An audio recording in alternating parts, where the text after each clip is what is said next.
Hi, my name is Marilyn Dollinger. I'm president of ANA New York.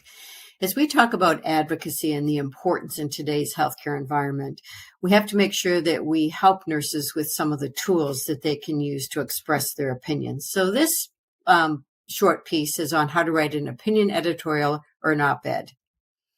An op-ed is a column written for a publication, usually a newspaper, but it can be a newsletter or journal by a guest writer. The name comes from the fact that regular columnists used to have their opinion pieces printed on one side of the editorial page, and guest columnists, such that as opinions we would write, were printed on the opposite side, hence the name op-ed. Now, once you decide that you have an idea that you'd like to share with people in writing, always check the guidelines with the publication that you're going to target to see what their word count maximums are and any specific criteria that they might have. Now, I've listed some sort of common and fairly well-known newspapers, but certainly our ANA New York publications or ANA publications or anything else, you can certainly choose, and you would have to contact those editors to get those similar type of guidelines. So an op-ed gives you an opportunity to express your opinion about a topic that you feel strongly about or that you have some specialized knowledge and expertise that you think would be helpful to share. And it can be, the target audience can be other nurses, people in the healthcare community, or in some cases, we want to mobilize the public to support us in some of our initiatives. You have to go in with already figured out what is the point you want to make with this short writing piece. Make one point well. This is not the time to go for world peace or try to solve all the world's problems at once.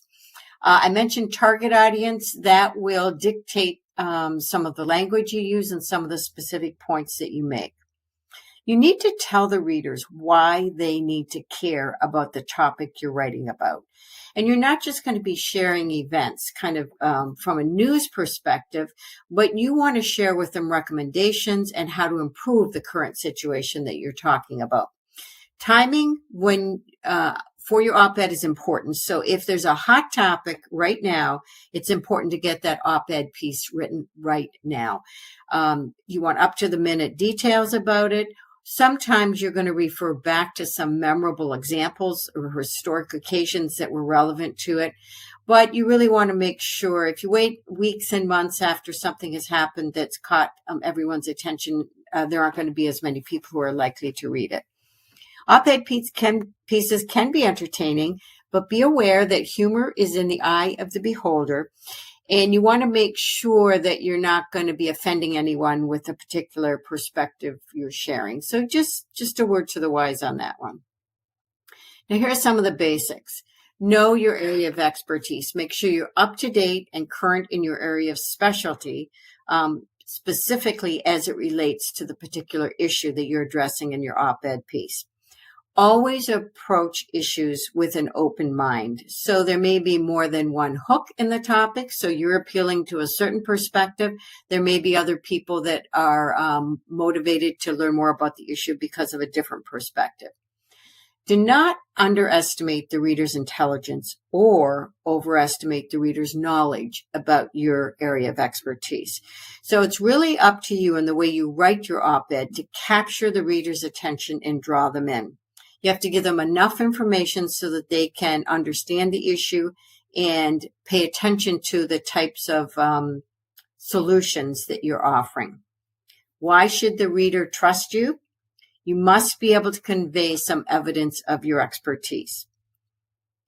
You can back up your perspective with credible evidence, use examples, you can use some resources. And then at the end of the piece, you want them to understand the so what. Why do readers care about this? And are you persuasive enough, empathetic, and respectful in your attempt to persuade the reader? The structure of the op-ed is similar to many types of short writing pieces.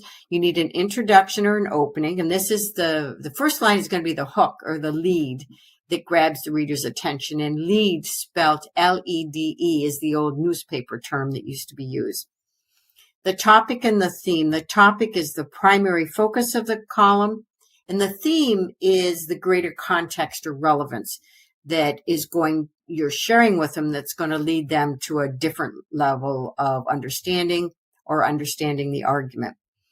Your opinions and ideas should be grounded in research, data. You can use your personal experience as well, but this is not the time to share ideas that are not necessarily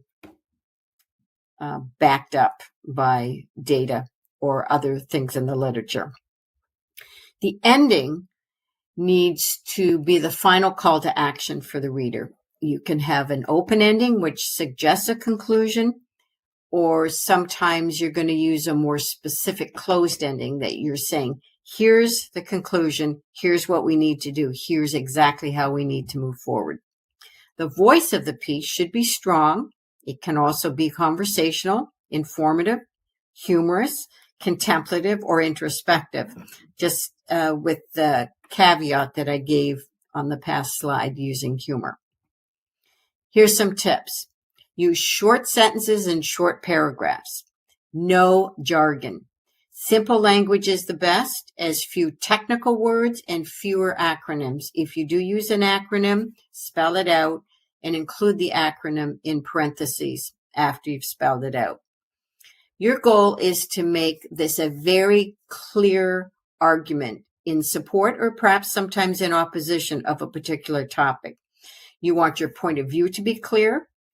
You want to offer your strong and unique voice as the writer.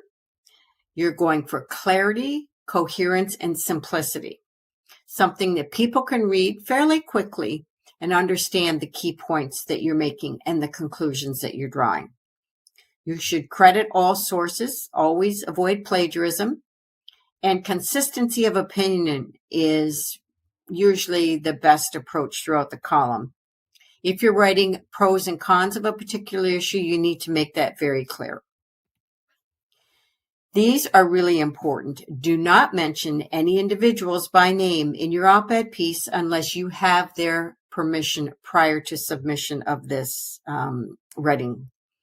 Always list your name and professional credentials. As nurses, we have to remember to do that, but never list your employer or names of boards or associations that you belong to unless you have their permission.